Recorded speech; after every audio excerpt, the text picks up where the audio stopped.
भारत की जनगणना, कौन सी जनगणना? 2011 में जो हुई है वो भारत की जनगणना कब हुई थी? 2011 में। इसकी हम बात करें, कौन सी जनगणना है, कौन से क्रम की है ये? 15वीं जनगणना है ये, ठीक है। कौन सी जनगणना है? 15वीं जनगणना। कब हुई थी 15वीं जनगणना? 2011 में, 2011 में हुई थी, ठीक है। सबसे पहले हम बात करें, भारत में सबसे पहले जो जनगणना है वो कब हुई थी? तो 3 सदियों में आज तक जनगणना हो चुकी है भारत में। 3 सदी, 19वीं सदी और 20वीं सदी और 21वीं सदी। भारत में आज तक 3 सदियों में क्या हो चुकी है? जनगणना। सबसे पहले हम बात करें 19वीं सदी में, यानी पहली जो जनगणना है वो कब हुई थी? सन 1872 में पहली जनगणना हुई थी, ठीक है ना। वैसे जनगणना है ना, ये कितने साल में एक बार होती है? 10 वर्ष में एक बार जनगणना होती है, ठीक है ना। जनगणना है ये कितने साल में होती है? 10 वर्ष में, 10 वर्ष में एक बार जनगणना का कार्य 10 वर्ष में एक बार किया जाता है। पहली जनगणना हुई थी 1872 में भारत में, और इस समय वायसराय कौन था भारत का? लॉर्ड मेयो के टाइम में। तो ये भी ध्यान रखना है, भी 1872 में पहली जनगणना हुई थी, उसमें वायसराय कौन था? Lord Mayo. ये भी ध्यान रखना है, ठीक है ना। तो प्रश्न आ जा कि भारत की पहली जनगणना के समय वायसराय कौन था? कौन था? Lord Mayo. नियमित रूप से हम बात करें ना, भारत में नियमित रूप से पहली जनगणना कब हुई? संपूर्ण भारत की पहली जनगणना कब हुई? तो ये ध्यान रखना, भारत की संपूर्ण भारत की जनगणना यानी नियमित रूप से जनगणना कब स्टार्ट हुई थी? 1881 से, ठीक है ना। ये नियमित जनगणना है, संपूर्ण भारत की जनगणना हुई थी इसमें। और 1881 के समय जो नियमित जनगणना हुई थी उस समय भारत का वायसराय कौन था? तो ये ध्यान रखना, लॉर्ड रिपन, लॉर्ड रिपन। तो ये भी एग्जाम में क्वेश्चन आता है। 1881 में संपूर्ण भारत की जनगणना हुई थी, नियमित रूप से जनगणना स्टार्ट हो गई थी, ठीक है। तो 1881 में भारत का वायसराय कौन था? कौन था? Lord Ripon. उसके बाद में हुई थी 1891। ये 19वीं सदी में 3 जनगणना हुई थी, 1872, 1881 और 1891।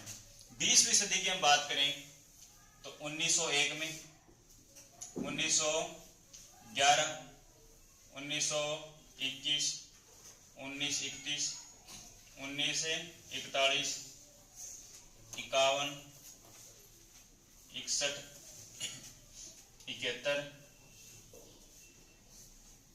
81 और 91। तो बताओ 20वीं सदी में भारत में कितनी जनगणना हुई थी? कितनी हो गई है? 10। 1901 से लेकर 1991 तक कितनी हो गई? 10। तो ध्यान रखना भी, 20वीं सदी में भारत में कितनी जनगणना हुई थी? 10। 21वीं सदी की हम बात करें 2001 में और 2011 में। इसके बाद कब होनी थी? 2021 में होनी थी, कोरोना के कारण 2021 में नहीं हो सकी थी, ठीक है ना। तो कोरोना के कारण 2021 में नहीं हुई जनगणना। तो 21वीं सदी में कितनी जनगणना हुई है? कितनी हुई है? 2। 19वीं सदी में 3। 20वीं सदी में टोटल कितनी होगी? टोटल कितनी हो गई है? 15। तो ध्यान रखना भी 2011 की जो जनगणना है ये कौन सी जनगणना है? 15वीं जनगणना है। टोटल तो ये हो गई, ध्यान रखना भी टोटल 15 जनगणना हो चुकी है आज तक भारत में। एक पूछा जाता है कि स्वतंत्रता के बाद, भारत स्वतंत्र होने के बाद में कितनी जनगणना हुई है? तो भारत स्वतंत्र हुआ 15 अगस्त 1947 को। भारत स्वतंत्र कब हुआ? 15 अगस्त 1947 को। तो 1947 के बाद में कितनी जनगणना हुई है? देखो 1951 में 61, 71, 81, 91, 2001 और 2011 कितनी होगी? देखो 1 2 3 4 5 6 और 7। तो स्वतंत्रता के बाद में कितनी जनगणना हो चुकी है?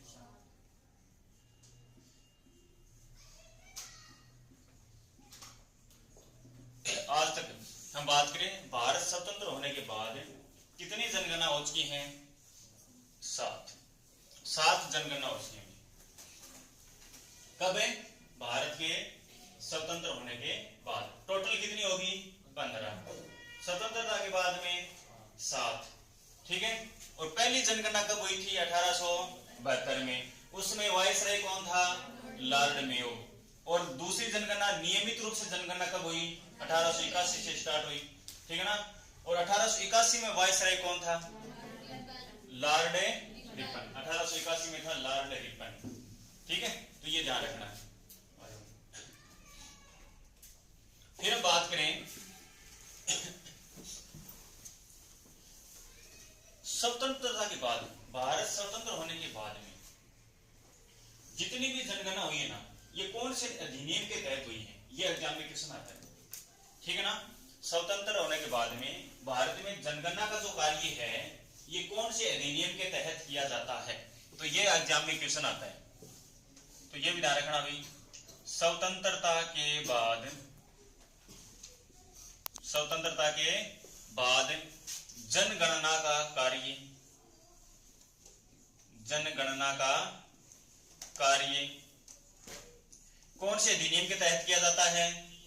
तो ये ध्यान रखना भी, जनगणना अधिनियम, जनगणना अधिनियम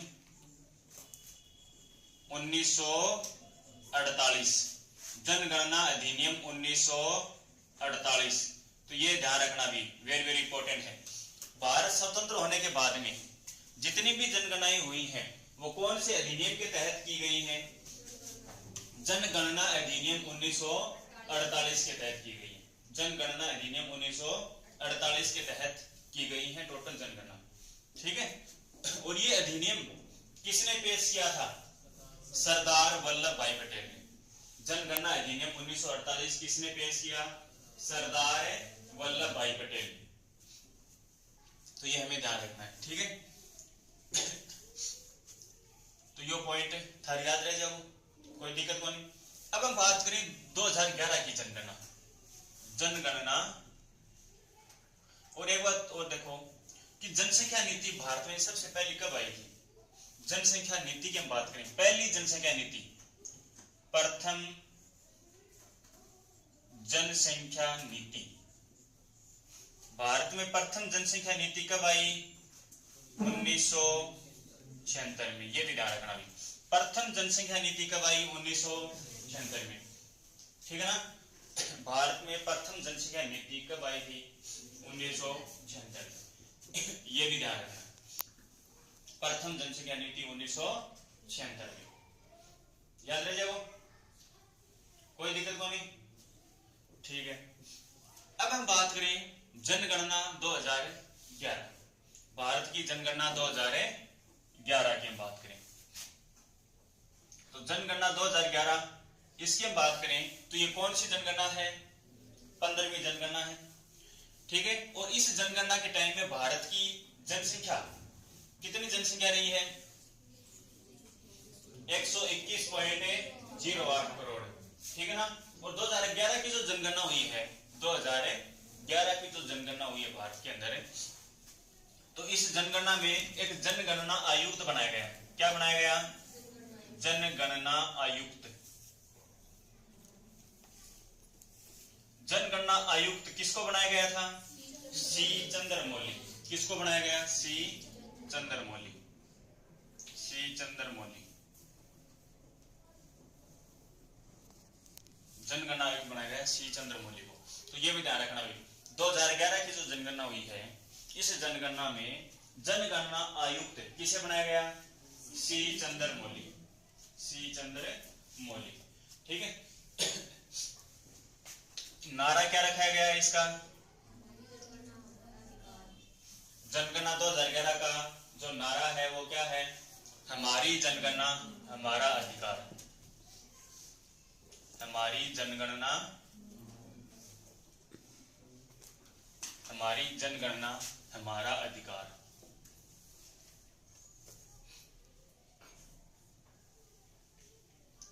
या फिर हम बोल सकते हैं भविष्य। हमारी जनगणना हमारा अधिकार या हमारा भविष्य। तो ये भी ध्यान रखना भाई, जनगणना 2011 का जो नारा है वो क्या था? हमारी जनगणना हमारा अधिकार। हमारी जनगणना हमारा अधिकार, ठीक है। और जनगणना आयुक्त किसे बनाया गया? सी चंद्रमौली को। जनगणना आयुक्त किसे बनाया गया? सी चंद्रमौली। ये भी ध्यान रखना है सभी को। 19वीं सदी में कितनी जनगणना हुई? 3। पहली जनगणना कब हुई? 1872। वायसराय कौन था? Lord Mayo. दूसरी जनगणना नियमित रूप से जनगणना कब शुरू हुई? 1881। वायसराय कौन था? लॉर्ड रिपन, ठीक है। स्वतंत्रता के बाद, भारत स्वतंत्र होने के बाद में कितनी जनगणना हुई है? 7। और स्वतंत्रता के बाद में जितनी भी जनगणना हुई है वो कौन से अधिनियम के तहत हुई है? जनगणना अधिनियम 1948। प्रथम जनसंख्या नीति कब आई? 1976। 2011 की जनगणना में जनगणना आयुक्त किसे बनाया गया? सी चंद्रमौली। नारा क्या रखा गया? हमारी जनगणना हमारा अधिकार, ठीक है। और कौन सी है 2011 वाली? 15वीं जनगणना है ये। फिर हम बात करें इस जनगणना में, 15वीं जो जनगणना है, इस जनगणना में बात करें भारत की टोटल जनसंख्या कितनी रही? भारत की टोटल जनसंख्या रही है 121.08 करोड़। क्या रखना?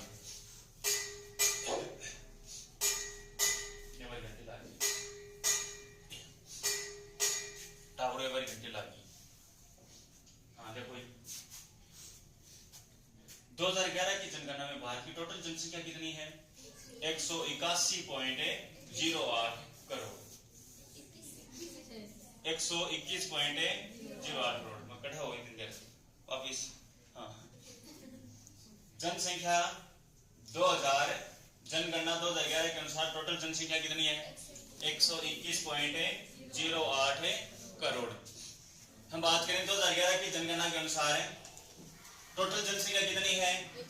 121.08, जिसमें से हम बात करें ग्रामीण और शहरी। ग्रामीण और शहरी। गांव में कितनी जनसंख्या निवास करती है?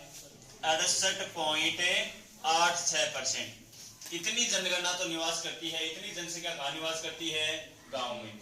68.86 ये गांव में निवास करती है। और शहरों में कितनी जनसंख्या निवास करती है? शहरों में हम बात करें 31.14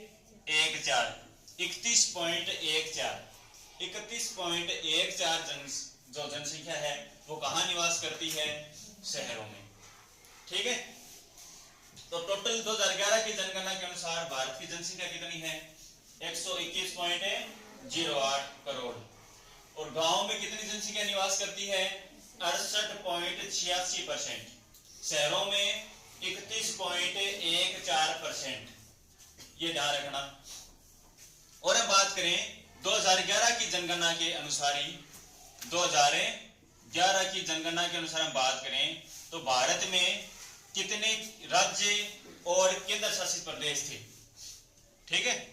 तो 2011 की जनगणना के अनुसार हम बात करें तो भारत में राज्य और केंद्र शासित प्रदेश कितने राज्य थे? 2011 में भारत में कितने राज्य थे? 28 राज्य। कितने थे? 2011 की जनगणना में कितने राज्य थे? 28। केंद्र शासित प्रदेश कितने थे? केंद्र शासित प्रदेश कितने? 7। तो ये ध्यान रखना है, 2011 की जनगणना में भारत में 7 केंद्र शासित प्रदेश थे और 28 राज्य। तो टोटल राज्य और केंद्र शासित प्रदेश कितने हो गए? टोटल 35। कितने हो गए? टोटल 35। ये 2011 की जनगणना के अनुसार है। ध्यान रखना, कौन सी जनगणना के अनुसार है? 2011 की जनगणना के अनुसार 28 ही राज्य थे और केंद्र शासित प्रदेश कितने थे उस समय? 7। हम बात करें जिलों की संख्या, तो 2011 की जनगणना के अनुसार भारत में कितने जिले हैं? 640 जिले थे 2011 की जनगणना के अनुसार। ठीक है, शहरों की हम बात करें, शहर कितने? शहर की हम बात करें तो भारत में शहर कितने? 7933 7933। ये किनकी संख्या है? शहरों की संख्या है। जिलों की संख्या 640, केंद्र शासित प्रदेश 7, राज्य कितना? 28। और हम बात करें गांव, गांव कितने हैं?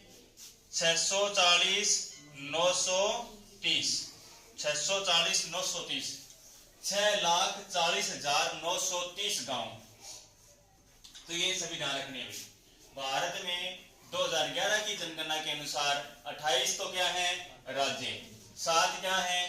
केंद्र शासित प्रदेश, जिले 640, शहर 7,930 7,933 शहर। और गांव की बात करें 6,40,930 6,40,930। ये क्या है? गांव है। ठीक है,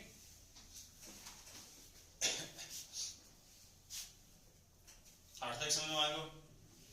कोई दिक्कत को नहीं है? ये थोड़ा सा ध्यान रखिए बाटे संटाने नहीं मामले खत्म करते हैं।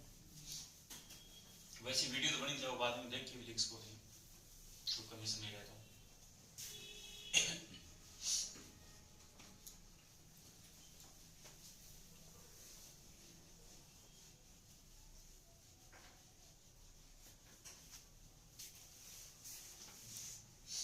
जनगणना कार्य, और ये जो जनगणना है ये कौन जारी करता है? जनगणना के आंकड़े NSO, केंद्रीय सांख्यिकी office, NSO, national statistical office.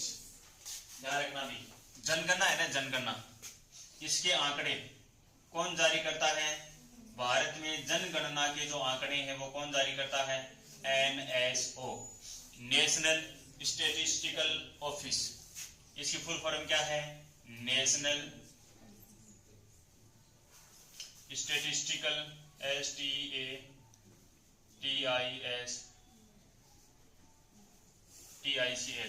National statistical office, national सांख्यिकी कार्यालय, नेशनल सांख्यिकी कार्यालय, नेशनल स्टैटिस्टिकल ऑफिस। जनगणना के जो आंकड़े हैं वो जारी कौन करता है?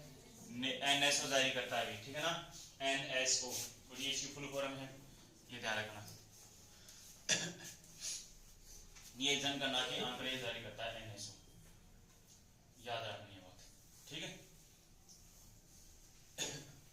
अब देखो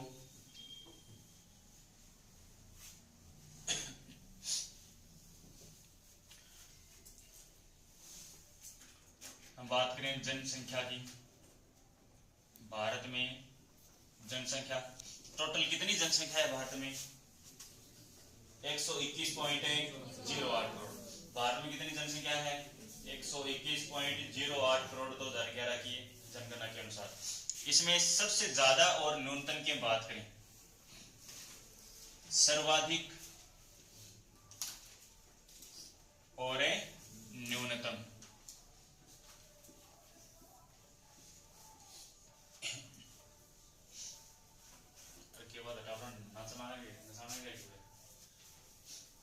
जनसंख्या के बाद हम बात करें, भारत में सबसे ज्यादा जनसंख्या वाले राज्य और न्यूनतम जनसंख्या वाले राज्य कौन से हैं? तो सबसे ज्यादा जनसंख्या भारत में कौन से राज्य की है? उत्तर प्रदेश की है।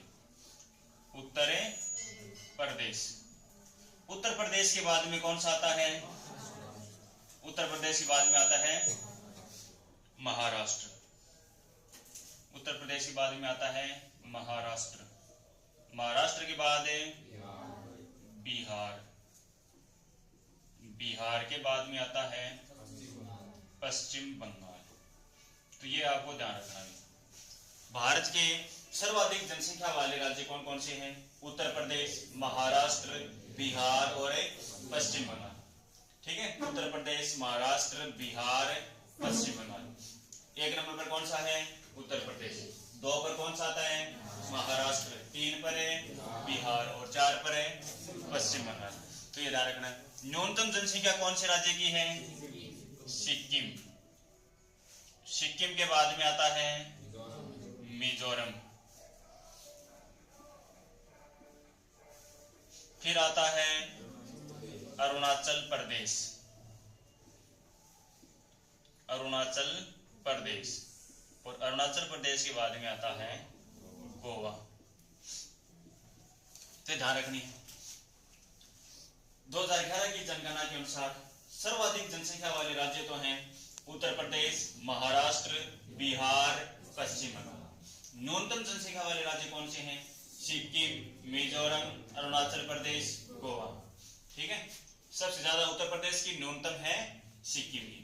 जनसंख्या वृद्धि की हम बात करें, जनसंख्या वृद्धि भारत में कितनी जनसंख्या? जनसंख्या तो है कितनी? 121.08 करोड़। ये तो है भारत की टोटल 2011 की जनगणना के अनुसार जनसंख्या। ठीक है, और जनसंख्या वृद्धि भारत में कितनी जनसंख्या वृद्धि रही है? 17.7%। ये है भारत की जनसंख्या वृद्धि दर। ये भारत की क्या है? जनसंख्या वृद्धि दर। कितनी वृद्धि दर रही है भारत की? 17.7%। 17.7%। सबसे ज्यादा की हम बात करें, सर्वाधिक और न्यूनतम, सर्वाधिक और न्यूनतम। तो ज्यादा कौन से की रही है? तो ध्यान रखना भी सबसे ज्यादा वृद्धि दर रही है किसकी? मेघालय राज्य की। सबसे ज्यादा वृद्धि दर कौन से राज्य की रही है? मेघालय की। न्यूनतम वृद्धि दर किसकी रही है? नागालैंड। तो ये ध्यान रखना भी, न्यूनतम वृद्धि दर नागालैंड की, और सबसे ज्यादा वृद्धि दर कौन से राज्य की रही है? मेघालय की। सबसे ज्यादा वृद्धि दर कितने की? कौन से राज्य की? मेघालय की। न्यूनतम वृद्धि दर नागालैंड की, और वृद्धि दर कितनी रही है? 17.7%। 17.7%। ये है जनसंख्या वृद्धि दर। इसके बाद में बात करें जनसंख्या घनत्व, जनघनत्व। जनघनत्व भारत का जनघनत्व कितना है? जनघनत्व, जनघनत्व का मतलब क्या है? भारत में प्रति वर्ग किलोमीटर में रहने वाले लोगों की संख्या। भारत में प्रति वर्ग किलोमीटर में रहने वाले लोगों की संख्या। और भारत का जनघनत्व, जनसंख्या घनत्व कितना है? 382। ठीक है ना, 382 व्यक्ति प्रति वर्ग किलोमीटर रहते हैं। भारत में 382 व्यक्ति प्रति वर्ग किलोमीटर में रहते हैं। तो ये ध्यान रखना भाई। तो भारत का जनसंख्या घनत्व कितना है? 382। फिर हम बात करें सबसे ज्यादा जनसंख्या घनत्व, सबसे ज्यादा और न्यूनतम की हम बात करें, तो कौन से राज्य का सबसे ज्यादा जनसंख्या घनत्व है? तो ध्यान रखना भी, सर्वाधिक जनसंख्या घनत्व कौन से राज्य का है? बिहार राज्य का है, बिहार। और न्यूनतम जनसंख्या घनत्व कौन से राज्य का है? तो न्यूनतम की बात करें अरुणाचल प्रदेश। अरुणाचल प्रदेश मात्र कितने व्यक्ति रहते हैं?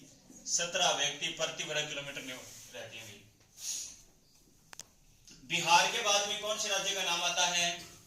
बिहार के बाद में सर्वाधिक में आता है पश्चिम बंगाल। ये भी ध्यान रखना, जो ध्यान रखने। तो सबसे ज्यादा जनसंख्या घनत्व है, 1 नंबर पर तो कौन सा है? बिहार। 2 पर कौन सा है? पश्चिम बंगाल। इन दोनों का जनसंख्या घनत्व 1000 से भी क्या है? ज्यादा है। ये 2 ऐसे राज्य हैं जिनका जनसंख्या घनत्व 1000 से भी क्या है? ज्यादा है, बिहार और पश्चिम बंगाल का। और न्यूनतम कौन से राज्य का है? अरुणाचल प्रदेश का। मात्र 17 व्यक्ति प्रति वर्ग किलोमीटर में रहते हैं। ये भारत का क्या है? जनघनत्व, जनसंख्या घनत्व कितना है? टोटल जनसंख्या घनत्व 382 व्यक्ति प्रति वर्ग किलोमीटर में रहते हैं। याद रह जाएगा। याद रह जाओगे सारे हो, कोई दिक्कत को नहीं, ठीक है। फिर हम बात करें जनसंख्या घनत्व के बाद में भारत में लिंगानुपात को लेकर के हम बात करते हैं। लिंगानुपात, लिंगानुपात भारत का लिंगानुपात कितना है? भारत का कुल लिंगानुपात कितना है? 943। लिंगानुपात का मतलब होता है प्रति 1000 पुरुषों पर महिलाओं की संख्या, प्रति 1000 पुरुषों पर महिलाओं की संख्या। और कितनी है? 943। कौन सी जनगणना के अनुसार? 2011 की जनगणना के अनुसार। जनसंख्या लिंगानुपात कितना है भारत का? 943। 943। और हम बात करें ग्रामीण और शहरी, ग्रामीण लिंगानुपात और शहरी लिंगानुपात। तो ग्रामीण लिंगानुपात कितना है भारत का? तो यह भी ध्यान रखना है, कितना है? 949। शहरी लिंगानुपात कितना है? 929। तो यह भी ध्यान रखना, भारत का ग्रामीण लिंगानुपात कितना है? 949। शहरी लिंगानुपात कितना है? 929। कुल लिंगानुपात कितना है? 943। अब हम बात करें सर्वाधिक और न्यूनतम की।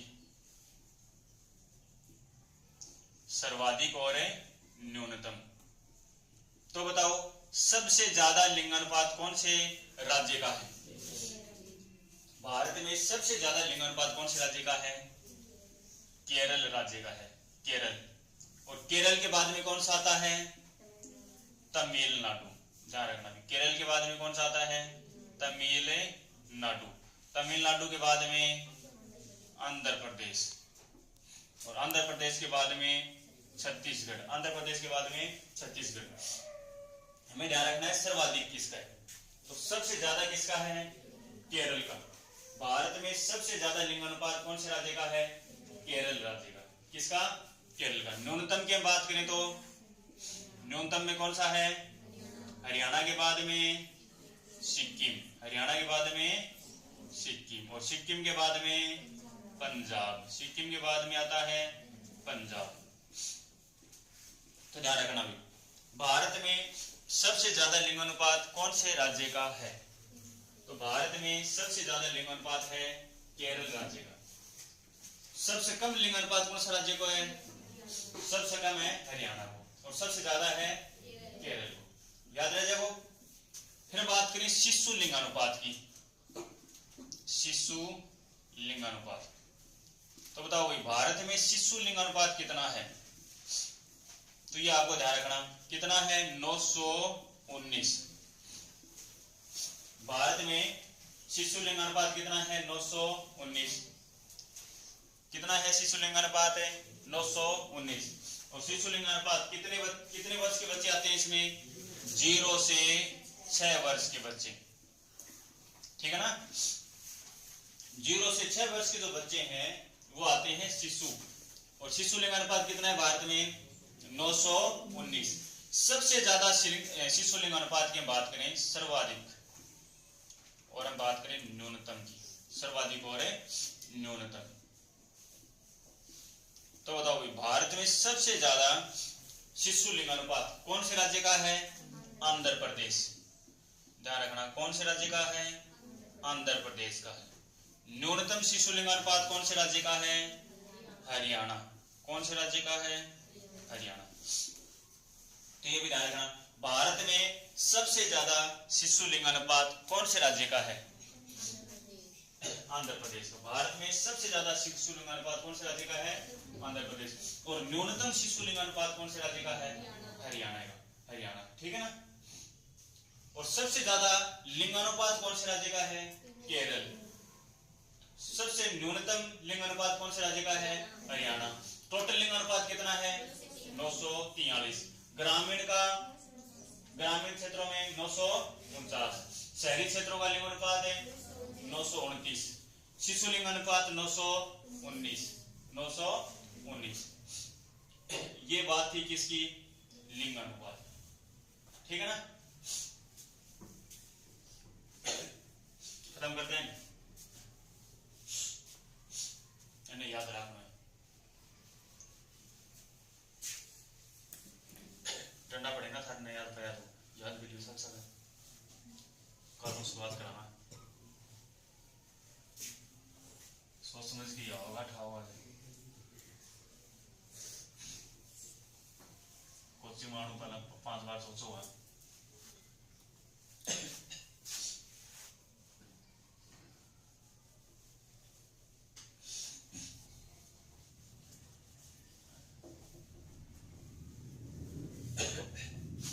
फिर अपना बात करना, देखो लिंग अनुपात हो एससी और एसटी साक्षरता, तो साक्षरता की बात करें और एससी एसटी की हम बात करें तो सबसे पहले बात करते हैं साक्षरता को लेकर, पढ़ाई लिखाई। साक्षरता, भारत की साक्षरता कितनी है 2011 की जनगणना के अनुसार? 74.04%। ये है भारत की साक्षरता। भारत की साक्षरता कितनी है? 74.04%, जिसमें से हम बात करें पुरुष और महिलाओं की, पुरुष और महिलाओं की। पुरुष साक्षरता कितनी है भारत में? पुरुष साक्षरता है 80.9%। 80.9%, यह है भारत की पुरुष साक्षरता। क्या है ये? पुरुष साक्षरता। महिला साक्षरता कितनी है? तो ये ध्यान रखना 64.6%। तो साक्षरता की बात करें, साक्षरता को लेकर के कुल साक्षरता है 74.04। पुरुष साक्षरता कितनी है? 80.9%। महिला साक्षरता कितनी है? 64.6%। ठीक है। और इनमें बात करें राज्यों को लेकर के सर्वाधिक और न्यूनतम, सर्वाधिक और न्यूनतम। सबसे ज्यादा पढ़ा लिखा राज्य, साक्षर राज्य कौन सा है? केरल। केरल के बाद में किसका नाम आता है? केरल के बाद में किसका नाम आता है? मिजोरम का। किसका नाम आता है? मिजोरम। दो बहुत है। सबसे ज्यादा साक्षरता कौन से राज्य की है? केरल। और सबसे न्यूनतम है, सबसे दूसरे नंबर पर हम बात करें तो मिजोरम पर आता है। ठीक है ना। और सबसे कम साक्षरता कौन से राज्य की है? बिहार। सबसे कम साक्षरता कौन से राज्य की है? बिहार। और बिहार के बाद में नाम आता है अरुणाचल प्रदेश का। अरुणाचल प्रदेश। तीसरी सबसे कम बात करें, 3 नंबर पर आता है राजस्थान। ठीक है। तो सबसे ज्यादा साक्षरता कौन से राज्य की है? केरल राज्य की। सबसे कम साक्षरता कौन से राज्य की है? बिहार की। ठीक है ना। सबसे कम बिहार, सबसे ज्यादा केरल। हम बात करें केंद्र शासित प्रदेशों में, बात करें केंद्र शासित प्रदेश की बात करें तो केंद्र शासित प्रदेशों में सबसे ज्यादा साक्षरता, साक्षर केंद्र शासित प्रदेश कौन सा है? लक्षद्वीप। कौन सा है? लक्षद्वीप। ध्यान रखना भी। केंद्र शासित प्रदेशों में सर्वाधिक साक्षरता कौन से केंद्र शासित प्रदेश की है? लक्षद्वीप की। न्यूनतम की बात करें तो, न्यूनतम की बात करें तो दादर नागर हवेली और दमन दीव। दादर नागर हवेली और दमन दीव एक ही हो गया तो ये। ठीक है ना। तो सबसे कम किसकी है? दादर नागर हवेली व दमन दीव की। और सबसे ज्यादा साक्षर कौन सा है? लक्षद्वीप। तो ये भी ध्यान रखना भी। केंद्र शासित प्रदेशों में सबसे ज्यादा साक्षरता कौन से केंद्र शासित प्रदेश की है? लक्षद्वीप की। न्यूनतम दादर नागर हवेली व दमन दीव की। और सर्वाधिक साक्षरता कौन से राज्य की है? केरल की। न्यूनतम बिहार की। न्यूनतम एक आता है शहरी की। शहरों में बात करें तो शहरों में सबसे पढ़ा लिखा, सर्वाधिक शहरी साक्षरता कौन से राज्य की है? सबसे ज्यादा शहरी साक्षरता कौन से राज्य की है? कौन से राज्य की है? केरल की। शहरी साक्षरता कौन से राज्य की है? केरल की। न्यूनतम शहरी साक्षरता कौन से राज्य की है?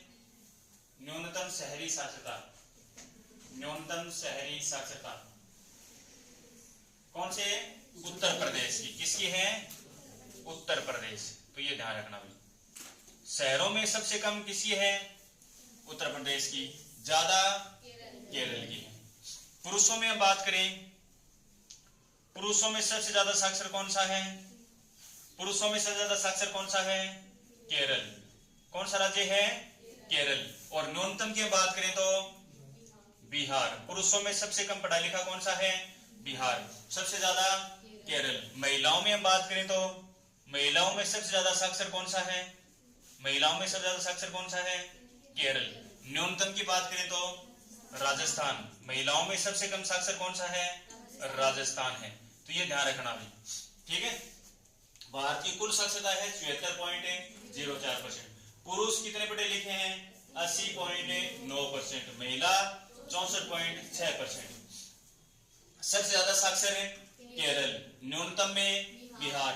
केंद्र शासित प्रदेश में लक्षद्वीप ज्यादा, न्यूनतम में दादरा नगर हवेली व दमन दीव। शहरों में केरल ज्यादा, न्यूनतम में उत्तर प्रदेश।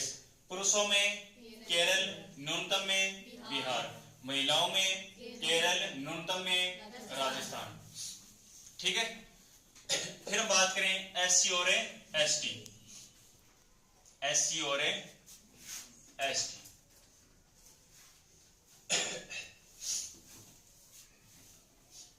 एससी एसटी देखो कितना याद करोगा, एक तो मध्य प्रदेश में ज्यादा है, एक उत्तर प्रदेश में ज्यादा है।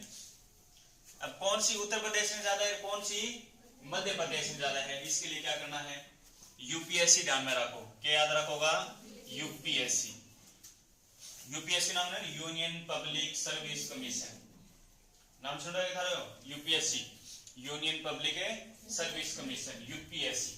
तो इतना पता चल जाओ। यूपी को मतलब है उत्तर प्रदेश, एससी। उत्तर प्रदेश में क्या ज्यादा है? एससी ज्यादा है। तो याद रह जाएगा है। तो सर्वाधिक और न्यूनतम की बात करें, सर्वाधिक और न्यूनतम, तो बताओ भाई एससी सबसे ज्यादा कौन से राज्य में है? उत्तर प्रदेश में सबसे ज्यादा है। उत्तर प्रदेश में क्या है? सबसे ज्यादा एससी है। न्यूनतम कहां पर है? नागालैंड में है। तो ये भी ध्यान रखना भी, न्यूनतम नागालैंड में। तो बताओ भाई सबसे ज्यादा एससी कौन से राज्य की? उत्तर प्रदेश, यूपी एससी, ठीक है। और सबसे कम नागालैंड की। फिर हम बात करें प्रतिशत में, एससी किसमें? प्रतिशत में। प्रतिशत में एससी सबसे ज्यादा कहां पर है? पैसे प्रतिशत और पैसे पंजाब, यूपीएससी। यूपी यानी सबसे ज्यादा उत्तर प्रदेश में है। पी को मतलब पैसे प्रतिशत और पैसे पंजाब, पैसे मास्टर भी हो। तो बताओ पी से पंजाब, प्रतिशत में सबसे ज्यादा पंजाब। न्यूनतम की बात करें तो नागालैंड, न्यूनतम में नागालैंड ही रहेगा। तो याद रह जाओ थारे 80। संख्या में सबसे ज्यादा उत्तर प्रदेश, कम में नागालैंड। प्रतिशत में ज्यादा पंजाब, कम में नागालैंड, ठीक है। फिर बात करें एसटी की। एसटी, एसटी की थाने बताओ कि उत्तर प्रदेश और मध्य प्रदेश की बात करा तो उत्तर प्रदेश में तो एससी ज्यादा होगी, तो एसटी ज्यादा इकट्ठा होगी। फिर एसटी कहां पर ज्यादा होगी? मध्य प्रदेश। सबसे ज्यादा एसटी कहां पर? न्यूनतम एसटी कहां पर है? पंजाब। न्यूनतम एसटी कहां पर है? पंजाब। सबसे ज्यादा संख्या में मध्य प्रदेश। एसटी यानी अनुसूचित जनजाति और एससी को मतलब अनुसूचित जाति।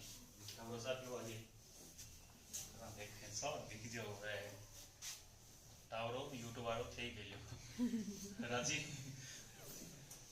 यूट्यूब टावरा ने साथ दिया।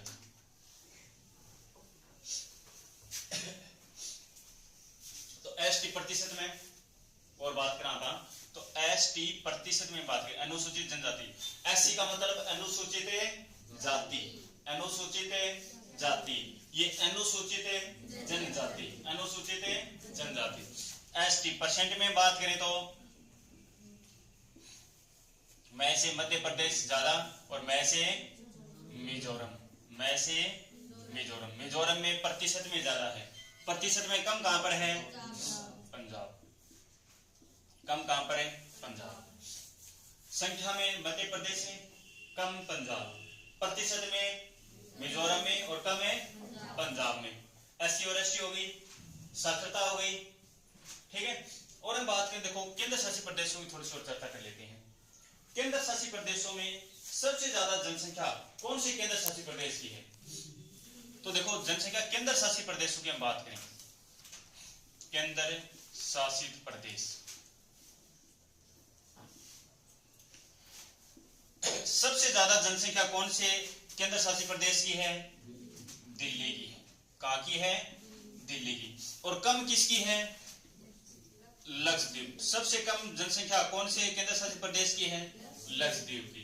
तो ये ध्यान रखना भी, केंद्र शासित प्रदेशों में सबसे ज्यादा जनसंख्या दिल्ली की, न्यूनतम है लक्षद्वीप की, न्यूनतम है लक्षद्वीप की। और केंद्र शासित प्रदेशों में सबसे ज्यादा साक्षरता, सबसे ज्यादा साक्षरता कौन से केंद्र शासित प्रदेश की है? लक्षद्वीप की है। जनसंख्या कम है, साक्षरता ज्यादा है। और हम बात करें न्यूनतम साक्षरता कौन से की है? दादर नगर हवेली और दमन की, ठीक है। तो ये थी हमारी 2011 की जनगणना के प्रमुख आंकड़े। याद होंगे थोड़ा बहुत, सुन चढ़ की बढ़िया याद है? मैं पूछूंगा बढ़िया छोड़ जाऊंगा।